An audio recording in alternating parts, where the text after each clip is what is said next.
Hello students, taxation में unit 1 में last lecture में આપણે चैप्टर कम्प्लीट કર્યું डेफिनेशन्स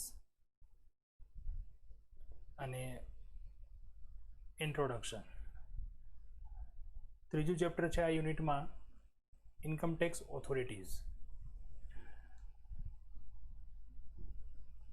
इनकम टेक्स एक्टનું એક સ્ટ્રક્ચર કઈ રીતે બનાવવામાં આવ્યું છે અને એ ઇન્કમ ટેક્સ એક્ટ છે એને ઓલ ઓફ ઇન્ડિયા પૂરા ભારત દેશમાં કઈ રીતે એનું પાલન કરાવવું એના માટે આખું એનું એક મેનેજમેન્ટ કઈ રીતે કરવું એક પ્રમાણેનું અલગ અલગ વ્યક્તિઓને એની ઓથોરિટીઝ આપી છે। तो कया व्यक्ति ने कई ऑथोरिटीज है शू है एना विषे आ चैप्टर में आपणे भणवानुं छे। इनकम टेक्स ऑथोरिटीज में यूनिट 1 में अपना 3 चैप्टर है जेमां अगत्यना 2 चैप्टर खास था, इंट्रोडक्शन और डेफिनेशन्स। 14 मार्कनो जे क्वेश्चन अपने यूनिट 1 में आवे छे एमांथी वधुमां वधु क्वेश्चन अपने आ 2 चैप्टर में एटले के इंट्रोडक्शन और डेफिनेशन्स में पूछाता होय छे। बाकीनुं जे 4 થી 7 मार्कનું હોય છે એ આપણને આ ચેપ્ટરમાંથી આવતું હોય છે। બરાબર, સ્ટાર્ટ કરીએ આપણે income tax authorities.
Income tax authority माटे इनकम टेक्स एक्ट में सेक्शन 116 to 138 116 થી 138 सुधीनी सेक्शन्स में इनकम टेक्स ऑथोरिटी विषे बधुं ज जणाववामां आवेलुं छे। With the following aspect of income tax authorities कई कई बाबतों समावेश करे छे आ सेक्शननी अंदर। तो फर्स्ट, अपॉइंटमेंट एंड कंट्रोल।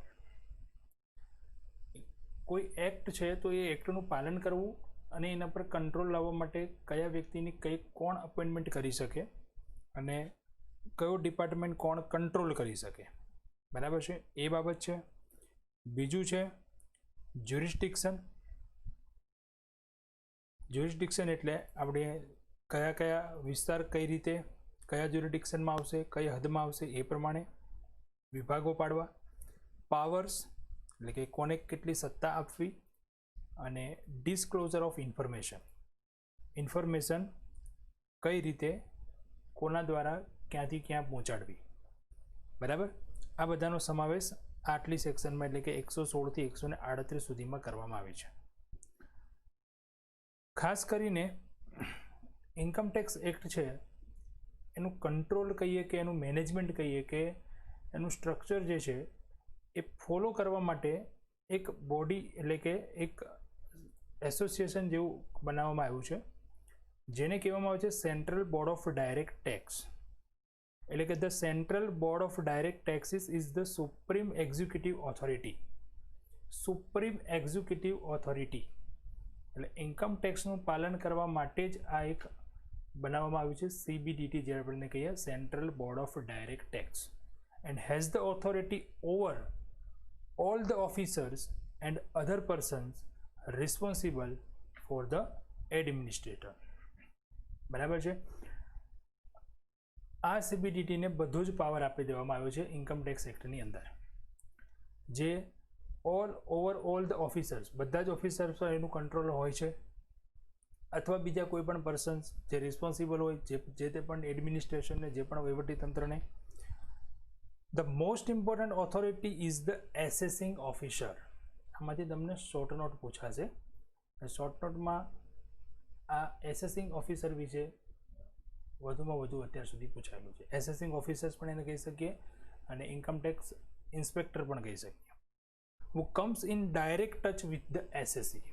આ એક જ ઓથોરિટી એવી છે જે એસએસસી એટલે આપણે ડેફિનેશન્સમાં જોયું, person who pay the tax ભરનાર વ્યક્તિ, એને આપણે એસએસસી નોર્મલ મિનિંગમાં હું કહું તો બરાબર છે. અથવા એસએસસીની ડેફિનેશન તો એકમાં ઘણી બધી વાઇડ હતી, પણ અહીંયા આપણે કહી શકીએ કે જે વ્યક્તિ કર ભરવા માટે જવાબદાર છે, ટેક્સ ભરવા માટે જવાબદાર છે અથવા ટેક્સ ભરે છે, એને આપણે એસએસસી કહીએ. તો એસેસિંગ ઓફિસર એક જ એવો વ્યક્તિ છે કે જે ડાયરેક્ટ એસએસસી સાથે કનેક્ટેડ છે. કમિશનર હશે કે પછી આગળ કોઈ પણ વ્યક્તિ હશે, એ સીધા ડાયરેક્ટ એસએસસી સાથે કનેક્ટેડ નથી, પણ એસેસિંગ ઓફિસર જે છે એ ડાયરેક્ટ આપણે એસએસસી સાથે કનેક્ટેડ હશે. કોઈ નોટિસ આવી હશે તો એ નોટિસને તમારે જવાબ આપવા માટે કોની પાસે જવાનું? તમારા જ્યુરિસડિક્શનના જે એસેસિંગ ઓફિસર્સ હોય એની પાસેથી. જે પણ એ ડિપાર્ટમેન્ટમાં તરફથી તમને જે પણ ડિમાન્ડ કરવામાં આવ્યું છે, કંઈ રિફંડ તમારું અટક્યું છે, કંઈ પણ છે, તો એ બધું જ તમારું સોલ્યુશન કોણ લાવી શકશે? Assessing officer. એટલે assessing officer is the most important authority.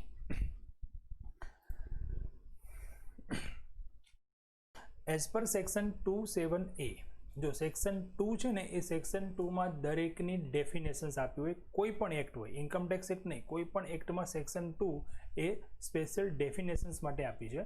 તો એ પછી જે પણ એક આગળ જ્યાં જે પણ વર્ડ યુઝ થશે એની ડેફિનેશન તમને સેક્શન 2માં મળી જાય.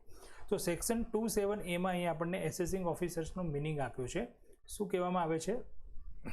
તો આસિસ્ટન્ટ કમિશનર, આ બધી ઓથોરિટીઝના નામ છે. Assistant commissioner, deputy commissioner, assistant director, deputy director, ITO income tax officer, who is vested with relevant jurisdictions by virtue of directions or order issue under section 121(2) or any other provision of this act.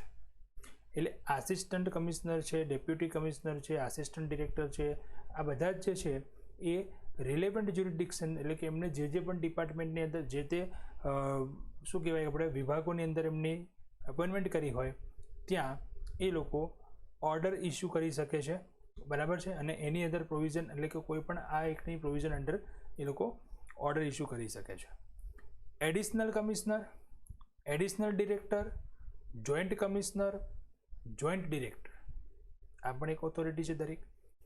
એમનું શું કામ છે? તો who is directed to exercise to or perform all or any of the powers and functions conferred on or assigned to an assessing officer under the act.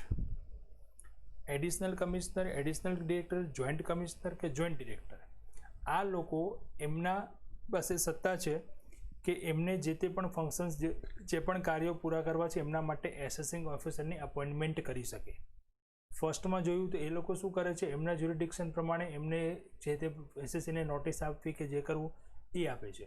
અને અહીંયા આ જે લોકો છે એડિશનલ કમિશનર, ડિરેક્ટર, એ લોકો એસેસિંગ ઓફિસરની અપોઇન્ટમેન્ટ કરે છે. Income tax ઓથોરિટીઝની આપણે વાત કરીએ ને તો ઇન્કમટેક્સ ઓથોરિટીને આપણે અલગ અલગ રીતે બે ભાગમાં વહેંચી શકીએ. એટલે the authorities constitute to administer the act are of 2 types. બે પ્રકારની ઓથોરિટીઝ આપણે કહી શકીએ. First, executive authority. તો એક્ઝિક્યુટિવ ઓથોરિટી એટલે કોણ? તો have to see that the provision of law are properly implemented and people comply with the tax laws. આ લોકોનું કામ એટલું જ છે એક્ઝિક્યુટિવ ઓફિસર્સનું, ઓથોરિટીઝનું, કે એ લોકોને ધ્યાન રાખવાનું છે કે દરેક પ્રોવિઝન જે છે એનું પ્રોપરલી ઇમ્પ્લિમેન્ટેડ થયું છે અને લોકો એનું પાલન કરે છે કે નહીં. સેકન્ડ છે judicial or appellate authorities. Have to see that proper justice is done to honest taxpayer and guilty persons are penalized. Judicial કે એપેલેટ ઓથોરિટીઝની એ કામ છે કે જે લોકો પ્રમાણિક રીતે ટેક્સ ભરે છે એમને ખોટી રીતે કોઈ કાર્યવાહી એમના પર થતી નથી, એ ધ્યાન રાખવાનું છે, મતલબ અનજસ્ટિસ ક્યાંય ના થાય, કોઈને અન્યાય ન થાય એ ધ્યાન એમને રાખવાનું છે.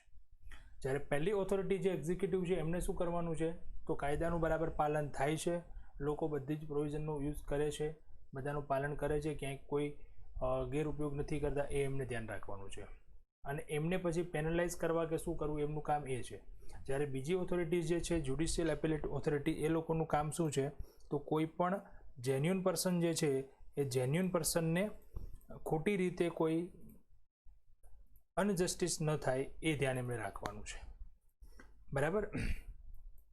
આપણે આ બંને ટાઈપની ઓથોરિટીઝની અંદર કયા કયા વ્યક્તિઓને કઈ કઈ રીતે અપોઇન્ટમેન્ટ કરીને જણાવવામાં આવે છે, કોના શું કાર્યો છે, કોની કેટલી સત્તા છે, પાવર છે, એના વિશે આપણે ખાલી શીખવાનું છે. બરાબર. ચલો, ફર્સ્ટ આપણે આજે જોઈએ એક્ઝિક્યુટિવ અથવા એડમિનિસ્ટ્રેટિવ ઓથોરિટીઝ. આપણે આજે કમ્પ્લીટ કરીશું એ, અને નેક્સ્ટ લેક્ચરમાં જ્યુડિશિયલ એપેલેટ ઓથોરિટીઝ કમ્પ્લીટ થઈ જશે. ફર્સ્ટ જે એમાં central board of direct taxes, executive ઓથોરિટીઝમાં ફર્સ્ટ નંબર કોણ આવે છે, central board of direct tax. આના વિશે આપણને શોર્ટકટ પૂછવામાં આવે છે, CBDT એનું શોર્ટ ફોર્મ છે. તો સેન્ટ્રલ બોર્ડ ઓફ ડાયરેક્ટ ટેક્સનું કામ શું છે, અથવા એ કઈ ઓથોરિટી છે એ કહીએ તો central board is top most executive authority for the administration and execution of income tax law. પહેલાં પણ આપણે વાત કરી, એ સુપ્રીમ એક્ઝિક્યુટિવ ઓથોરિટી છે. સુપ્રીમ એટલે સર્વોચ્ચ, સૌથી ઉપર. તો CBDT જે છે એ ટોપ મોસ્ટ એક્ઝિક્યુટિવ ઓથોરિટી છે ઇન્કમ ટેક્સનું એડમિનિસ્ટ્રેશન, એનું વહીવટી તંત્ર સંભાળવા માટે.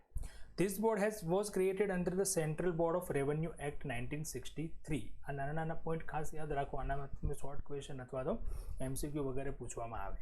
CBDT જે કોણે બનાવવામાં આવ્યું છે, was created under the Central Board of Revenue Act 1963 and the board consists of a chairman and 6 members.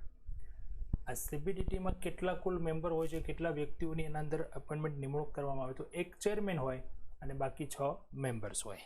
બરાબર. ઇટ હેઝ ધ પાવર, હવે એની સત્તા કઈ કઈ છે, તો it has the power to make rules under the act. Introduction chapter વખતે પણ આપણે જોયું હતું કે એક્ટ બની ગયો એક વખત, પછી એક્ટમાં સુધારા વધારા કરવા માટે શું કરવું પડે, રૂલ્સ બનાવવા પડે. એમાં કોઈ ફેરફાર કરવા છે, ચેન્જીસ લાવવા છે, તો મૂળ જે બેર એક્ટ જે છે એ તો એનો જ રહેશે, એના અંદર કંઈ સુધારા વધારા ચેકચાક કરવા નથી જવાતી, પણ એમને વધુ કંઈક પ્રોવિઝનમાં ચેન્જીસ લાવવા માટે, કોઈ સુધારા કરવા માટે આપણે શું બનાવવું પડે, રૂલ્સ. તો આ રૂલ્સ બનાવવાની સત્તા કોની પાસે છે, CBDT, central board of direct tax. Under section 119, it has the powers to issue orders, instruction and direction to all the officers responsible for the execution of the act, and under section 118 they are bound to observe and follow such orders of the board. 119 સેક્શનમાં એમને power આપવામાં આવ્યો છે, issue order issue કરવા, instruction સૂચનાઓ આપવી, direction to all the officers, બધા જ ઓફિસર્સને, કોઈ SSCને ડાયરેક્ટ CBDT નોટિસ નથી આપતી, ઓર્ડર્સ નથી આપતી. બરાબર છે. શેના માટે, તો responsible for the execution of the act, એક્ટનું પાલન કરાવવા માટે. And under section 118 they are bound, અને એક લોકો આને બંધાયેલા છે, observe and follow such order of the board. The central government shall cause every order issue by the CBDT. The central government shall cause every order issued by the CBDT to be laid before each house of parliament. એમને જે પણ order આપવાનો છે કે જે પણ છે, એમને સેન્ટ્રલ ગવર્મેન્ટે સૂચના આપવામાં આવી છે કે એમને દરેક આ વસ્તુ પહેલાં પાર્લિયામેન્ટમાં જણાવવું પડે. At present the board consist of many members, one of them is the chairman of the board. આની અંદર ઘણા બધા મેમ્બર્સ રાખી શકાય છે, પણ એમાં એક જે હોય છે કોણ હોય છે, chairman. The board is authorized to accord sanctions for issuance of reassessment order. Assessment એટલે શું, એ આપણે ડેફિનેશનમાં જોયું કે એસેસમેન્ટ એટલે આકારણી, વ્યક્તિઓની આવકની આકારણી કરવી, એટલે કે આવકનું કેલ્ક્યુલેશન કરવું.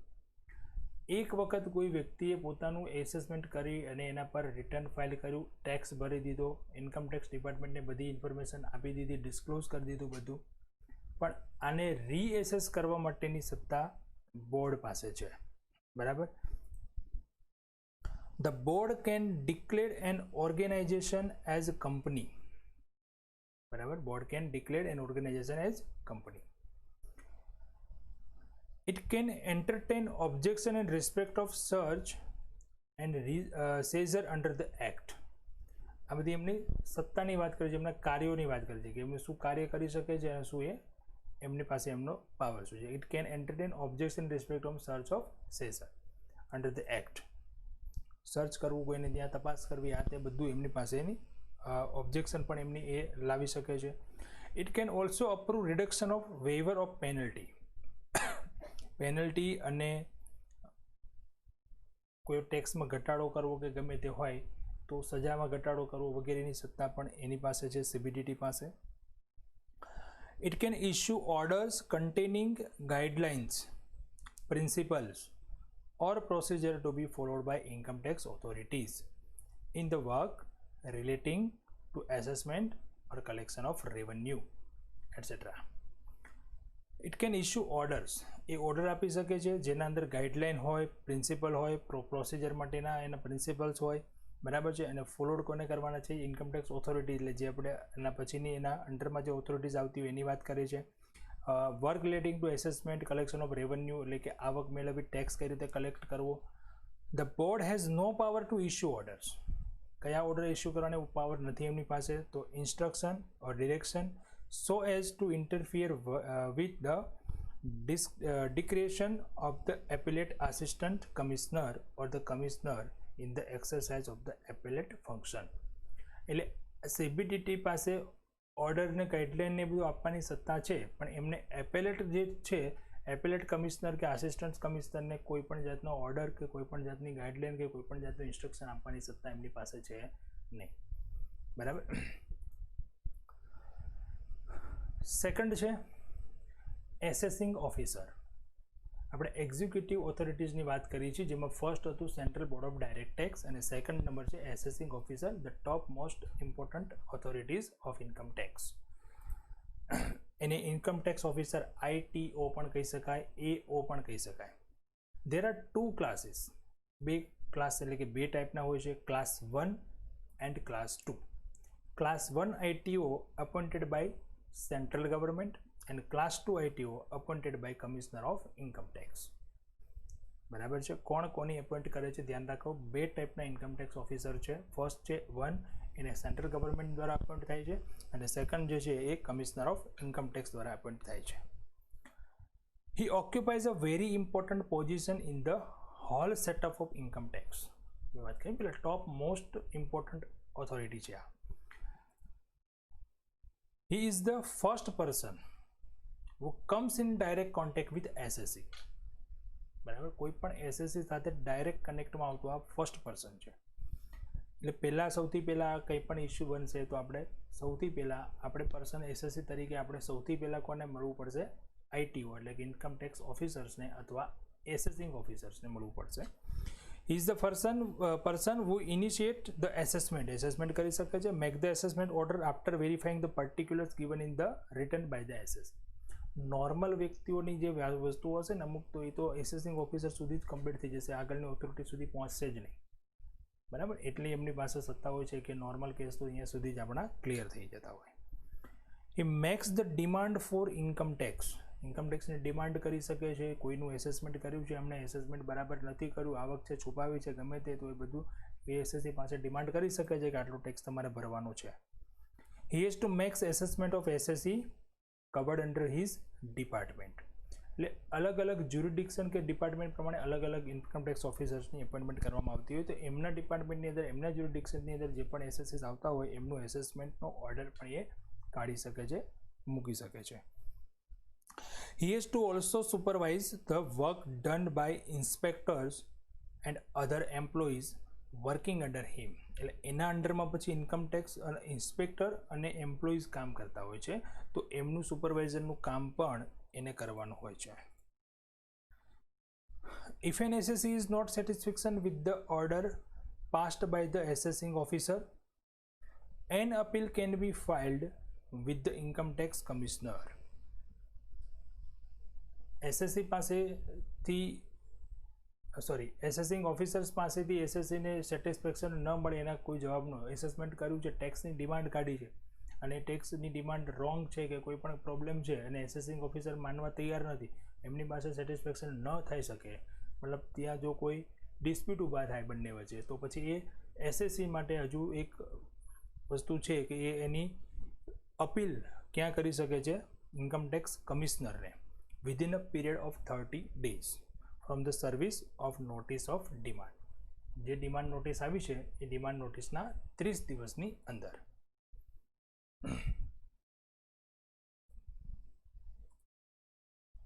તો આ એસેસિંગ ઓફિસર્સ વચ્ચે ખાસ હતું. હવે એની સત્તાઓ. Some of the powers given to an assessing officer are as under.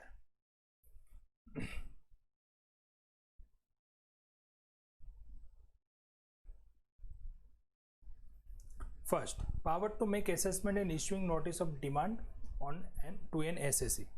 Assessment કરવું અને ડિમાન્ડ નોટિસ આપવી એનો પાવર છે, એમની પાસે સત્તા છે. Power to instruct to an SSC to get his accounts audited. કોઈ એસએસસીના અકાઉન્ટ ઓડિટ કરવાની જરૂરિયાત પડે એમ છે તો એ એમની સત્તા છે કે એમને જણાવે કે તમારા હિસાબો ઓડિટ કરવા પડશે. બરાબર. Power to reassess income which has escaped assessment. બરાબર. કોઈ વ્યક્તિની ઇન્કમનું એસેસમેન્ટ રીએસેસ પણ કરી શકે છે. Power to allot permanent account number, PAN card આપણે જે કહીએ ને પાન નંબર એલોટ કરવાની સત્તા કોની પાસે છે? એસેસિંગ ઓફિસર્સ પાસે. Power to call for information. કોઈ પણ એસએસસીને ડાયરેક્ટ કોલ કરી શકે છે, બોલાવી શકે છે પોતાના ઓફિસ પર. બરાબર. ઇન્ફોર્મેશન મેળવવા માટે કોઈ પણ પ્રકારની. Power to collect certain information. SSC પાસેથી અથવા તો બીજી કોઈ પણ જગ્યાએથી ગમે ત્યાંથી એ ઇન્ફોર્મેશન મેળવવાની એમની પાસે સત્તા છે. Power two inspect register of કંપનીનું રજિસ્ટર તપાસવાની સત્તા પણ એમની પાસે છે. પ્રાઇવેટ લિમિટેડ કંપની હોય તો કંપનીનું રજિસ્ટર તપાસવા માટેની સત્તા. Power to impose penalty four non payment self assessment tax. Self assessment tax એટલે શું? પોતાની જાતે આપણે રેટ જોયા ને સ્ટાર્ટિંગમાં, સ્લેબ રેટ જોયા, તો આપણી આવકનું એસેસમેન્ટ એટલે કે આપણે જાતે નક્કી કરીએ કે આટલો હિસાબો લખીએ, એટલે હિસાબો લખવાથી દરેક જે પ્રોફિટ મેળવતા વ્યક્તિઓ પર્સનને પોતાના નફાની માહિતી મળે કે આટલો નફો આપણે મેળવ્યો. તો એ જાતે જ હિસાબો લખે છે અને જાતે જ એસેસમેન્ટ કરે છે કે આટલી આવક મેળવી, આટલા ખર્ચાઓ થયા વગેરે. એના પ્રૂફ એમની પાસે વાઉચર્સ દસ્તાવેજ બધું છે. બરાબર. પણ એમણે જાતે નક્કી કર્યું કે આટલી આવક છે, આટલી જ આવક છે અને આટલા પ્રોફિટ થયો છે અને આ પ્રોફિટ પર આટલો મારે ટેક્સ ભરવાનો થાય છે. તો એમણે જાતે નક્કી કર્યું એટલે એ શું કહેવાય? Self assessment tax. Self assessment ટેક્સનું ચૂકવણી ન કરી હોય તો એ ચૂકવણી કરવા માટેની પેનલ્ટી લગાડે છે, એની સત્તા એસેસિંગ ઓફિસર્સ પાસે છે. Power of determining the proportion of expense allowable as deduction in respect of premises partly used for business or profession. ધંધા માટે જે જગ્યા યુઝ કરવામાં આવે છે એ ધંધાની જગ્યા પોતાની હોય પણ એ અડધો ભાગ રહેઠાણ માટે યુઝ થતો હોય અને અડધો ભાગ બિઝનેસ માટે યુઝ થતો હોય, તો એ જે પ્રોપર્ટી છે એના ખર્ચાનું બાયફર્કેશન, ખર્ચાને અલાઉ કેટલો કરવો. કાર છે કોઈ વ્યક્તિ પાસે, તો કારના બધા જ ખર્ચા એ બિઝનેસમાં યુઝ કરે છે, બિઝનેસમાં ડિડક્શન તરીકે લઈ લે છે. પણ કારનો યુઝ તો બંને જગ્યાએ થાય છે, ઘર માટે પણ થાય છે અને બિઝનેસ માટે પણ થાય છે, તો બધા ખર્ચા એને નહીં મળે. બરાબર છે. તો આવી કોઈ પણ વસ્તુ હોય તો એના ખર્ચાઓ જો કોઈ વ્યક્તિએ પૂરેપૂરા બિઝનેસમાં લઈ લીધા હોય તો એસેસિંગ ઓફિસર્સ પાસે એવી સત્તા છે કે એ એનું બાયફર્કેશન કરી શકે, પ્રપોર્શન નક્કી કરી શકે કે તમે આટલો યુઝ અહીંયા કરો છો કે આટલો યુઝ આ છે. ઇન્ફોર્મેશન મેળવ્યા પછી એ એમની પાસે પાવર્સ છે કે એ બાયફર્કેશન એનું કેટલું કઈ રીતે રેશિયો નક્કી કરવો એ કરીને એસએસસીને જણાવે. Power regarding discovery, recording statement, on oath, production of evidence etcetera. બરાબર. એસએસસી પાસે કોઈ વસ્તુની જાણકારી મેળવી હોય તો એનું રેકોર્ડિંગ કરવું, એનું પાસેથી એ લખાવી લેવું. બરાબર. આ બધી જ સત્તાઓ એમની પાસે છે. એવિડન્સ લઈ લેવા એમની પાસેથી કોઈ પણ પ્રકારના. Power of requisition of books of accounts. Books of અકાઉન્ટની માંગણી કરવી. તમારે બુક્સ ઓફ અકાઉન્ટ્સમાં તમે journal entry, debtors books, creditors books, ledger જે પણ બનાવ્યું છે બધું જ મને બતાવો, ચેક કરીશું. અકાઉન્ટ્સ ઓડિટ અકાઉન્ટ્સ ચેક કરવા, બધા હિસાબોની ચોપડાઓ મંગાવવાની સત્તા એમની પાસે છે. Power of search and seizure if authorised by higher authorities. બરાબર, પાવર ઓફ સર્ચ મતલબ એમને ત્યાં આવી અને બધું ચેક કરવાની સત્તા એમની પાસે છે એસએસસીના બિઝનેસ પ્લેસ પર કે એમના ઘર પર કે ગમે ત્યાં પણ. સેઝર એટલે કે સીઝ કરવું, સીલ કરી દઈએ આપણે કહીએ ને, કોઈ બિઝનેસમાં જ્યાં ઇન્કમટેક્સવાળાની રેડ પડીને બંધ કરી દીધું, સીલ કરી દીધું, સેઝ કરી દેવું. બરાબર છે. If authorised by higher authority, એમની હાયર ઓથોરિટી કોણ છે? CBDT, central government. એમની પાસેથી એમને ઓથોરિટી હોય, ઓથોરાઇઝડ કર્યું હોય તો એ આ લોકો કરી શકે છે. Power to rectify apparent mistake on his own or on application made by the SSC. પોતાની ક્યારેક ભૂલ થઈ હોય કંઈ, કે કોઈ એસએસસીની એપ્લિકેશનમાં કંઈ મિસ્ટેક થઈ હોય એના કારણે, તો એ પોતાની એ ભૂલ સુધારવા માટેની સત્તા એમની પાસે છે, રેક્ટિફાઈ કરવા માટે. Power to impose penalty for default in payment of taxes. ટેક્સનું પેમેન્ટ ન કર્યું હોય તો એમને એના પર પેનલ્ટી ઇમ્પોઝ કરવાની સત્તા છે એસેસિંગ ઓફિસર્સને. Power to grant refund or to adjust the refund against any outstanding tax from the assessee. Refund એટલે આપણે TDS એક વર્ડ આગળ જોયો તો, TDS એટલે ટેક્સ ડિડક્ટેડ એટ સોર્સ. કંપનીમાં કર્મચારી કામ કરતો હોય અને માલિક એનો ટેક્સ TDS તરીકે ભરી દેતો હોય, ખરેખર પછી એ વ્યક્તિની આપણે એસેસમેન્ટ કરીએ તો ટેક્સ ભરવાનો થતો નથી, તો ઓલરેડી એમની કંપનીએ ટેક્સ ભરી દીધો છે. તો હવે આને ઇન્કમટેક્સ રિટર્ન ફાઇલ્ડ કરી, એસેસ કરી અને એસેસિંગ ઓફિસર્સને રિટર્ન ફાઇલ કરીને રિટર્નમાં દર્શાવવું પડે કે મારી ઇન્કમ આટલી છે, મારે કોઈ ટેક્સ ભરવાનો થતો નથી અને મારી કંપનીએ મારા વતી આટલો ટેક્સ ભરેલો છે.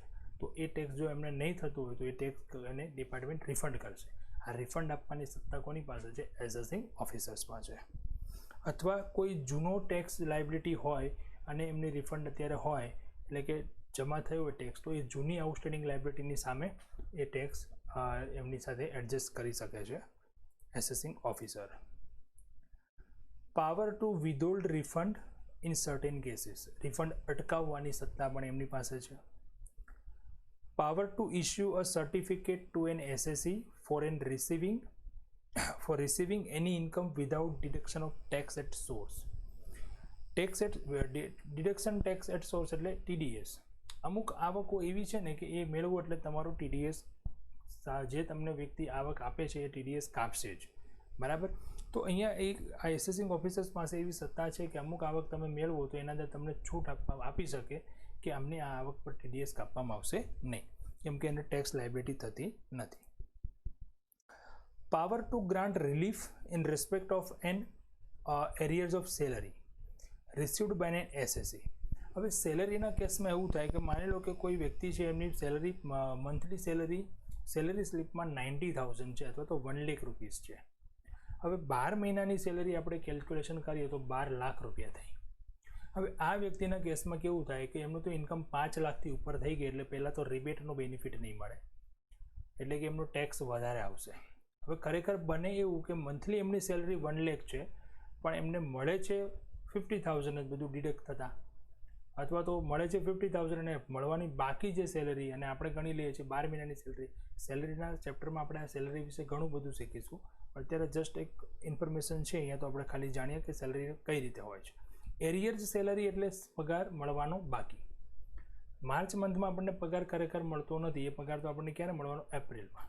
તો આમ જોવા જઈએ તો એને તો 11 લાખની જ સેલરી છે, અને એવું પણ કહી શકીએ કે એપ્રિલમાં જે મળી સેલરી એ તો એની ગયા માર્ચની હતી, એ પણ કહી શકીએ. બરાબર. અમુક મંથમાં સેલરી આપી જ નથી, છેલ્લે 2-3 મહિનાની સેલરી બાકી છે વગેરે. તો આના કારણે શું થાય કે એરિયર્સ ઓફ સેલરી તમે એવું સાબિત કરી આપે કોઈ એસએસસી કે મારી સેલરી મંથલી આટલી છે પણ ખરેખર મને હજી સુધી 6 મહિનાની જ સેલરી મળી છે, તો મારી આવક તો 6 લાખ રૂપિયા જ છે, 12 લાખ નથી. બરાબર. તો એ કેસમાં આ એરિયર્સ ઓફ સેલરીને રિલીફ આપવા માટેની સત્તા એસેસિંગ ઓફિસર્સ પાસે છે. Power to apply the asset seized and retained in satisfaction of existing liabilities of the SSC under the direct tax law. Power to apply the asset seized, કોઈ મિલકતને seize કરવાની સત્તા, and retained in satisfaction of existing liabilities of the SSC under the direct tax law. જ્યાં સુધી એ SSC પોતાની જેટલી પણ જવાબદારી છે પૂરી ચૂકવતા નથી ત્યાં સુધી એ એસેટ્સ રાખી મૂકવાની સત્તા પણ એસેસિંગ ઓફિસર્સ પાસે છે. બરાબર છે. તો આ જોયું આપણે એસેસિંગ ઓફિસર્સ શું છે, એસેસિંગ ઓફિસર્સની એપોઇન્ટમેન્ટ કોણ કરે છે અને એસેસિંગ ઓફિસર્સના પાવર્સ, એમની સત્તા કેટલી છે. ઇન્કમ ટેક્સ ઇન્સ્પેક્ટર એસેસિંગ ઓફિસર્સના અંડરમાં કામ કરે છે એ વ્યક્તિ કોણ હોય છે? Income tax officer, inspector. તો ઇન્કમ ટેક્સ ઇન્સ્પેક્ટરનું શું કામ છે, એનું એપોઇન્ટમેન્ટ કોણ કરે છે? તો income tax inspector are appointed by the commissioner subject to rules order of the central government. બરાબર છે. આઈટીઓ ઇન્કમ ટેક્સ ઓફિસરની એપોઇન્ટમેન્ટ કોણ કરે છે? ક્લાસ 1 હોય તો સેન્ટ્રલ ગવર્મેન્ટ અને ક્લાસ 2 હોય તો કમિશનર. હવે એ ઇન્કમ ટેક્સ ઇન્સ્પેક્ટરની એપોઇન્ટમેન્ટ પણ કોણ કરે છે? કમિશનર. પણ subject to the orders of government, central government order આપે ત્યાર પછી. They are subordinate to the income tax officer. They are subordinate to the income tax officers. Income tax ઓફિસર્સના subordinate છે, મતલબ એમને ઇન્કમ ટેક્સ ઓફિસર જે સૂચના આપે એ પ્રમાણે કામ કરવાનું છે. They perform such function as are assigned to them by the commissioner. કમિશનરે જે જગ્યાએ જે કામ માટે એમને એસાઇન કર્યા છે એ પ્રમાણે એમને એમના કામની એટલે કે ડ્યુટી પરફોર્મ કરવાની છે. They have no particular powers or function. જેમ એસેસિંગ ઓફિસર્સને અમુક પર્ટિક્યુલર પાવર્સ હતા એવા ઇન્કમ ટેક્સ ઇન્સ્પેક્ટરને કોઈ પર્ટિક્યુલર પાવર્સ નથી. Their main function is to assist the income tax officer. એટલે ઇન્કમ ટેક્સ ઓફિસરના આસિસ્ટન્ટ તરીકે એમને કામ કરવાનું છે. એમની પાસે એમની પર્ટિક્યુલર કોઈ સત્તા હોતી નથી. Or any income tax authority under whom they are placed. એમને ગમે ત્યાં કોઈ પણ ઓથોરિટીના અંડરમાં રાખી શકે છે સેન્ટ્રલ ગવર્મેન્ટ. એ જ્યાં અપોઇન્ટ કરશે એમને એમના અંડરમાં સબઓર્ડિનેટ તરીકે કામ કરવાનું છે. Generally they move in to the wards under their jurisdiction to find out persons who are liable to pay income tax and issue notices to them. Generally income tax ઇન્સ્પેક્ટરનું કામ શું હોય છે? એ એમના જે વોર્ડ હોય, એમનું જ્યુરિડિક્શન જે હોય, જે એમની હદ હોય ત્યાં સુધી એના જ્યુરિડિક્શન કે વોર્ડની અંદર એ લોકોને ફરતા રહેવાનું છે અને એમણે તપાસ કરવાની છે. જે વ્યક્તિ ટેક્સ ભરવા માટે જવાબદાર છે, ટેક્સ નથી ભરતો, એવા વ્યક્તિને શોધવાના છે. એનું કામ છે આ. અને એમને નોટિસ આપી શકે છે. બરાબર છે. તો ફ્રેન્ડ્સ, આજના લેક્ચરમાં આપણે ઇન્કમ ટેક્સ ઓથોરિટી વિશે ખાસ આટલી બાબતો જોઈ. બરાબર છે. નેક્સ્ટ લેક્ચરમાં આપણે નેક્સ્ટ ઓથોરિટી જોઈશું અને આ ચેપ્ટર કમ્પ્લીટ કરીશું. ચેપ્ટરમાં ક્લિયર થોડી ઘણી બાબતો એવી લાગશે કે જે સમજવામાં થોડી મુશ્કેલ લાગશે, પણ એક્ટ છે તો એક્ટની લેંગ્વેજ તો થોડી એવી રહેશે, પણ રીડિંગ કરતા રહેશો, સમજવાની કોશિશ કરશો, 2 થી 3 વાર રીડ કરશો તો એનાથી યુઝ ટુ થશો. અને હવે ફ્રેન્ડ્સ, આપણે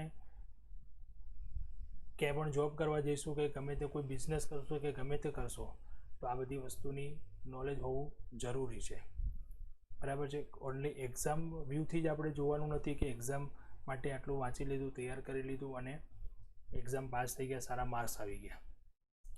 પણ એના પછી લાઈફની સાચી એક્ઝામ સ્ટાર્ટ થાય છે. કોલેજની એક્ઝામ પૂરી કર્યા પછી જ સાચી એક્ઝામ સ્ટાર્ટ થાય છે.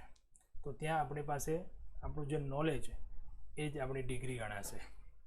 બરાબર. ફર્સ્ટ ક્લાસ કે ડિસ્ટિંક્શન એ ડિગ્રી ગણાશે નહીં.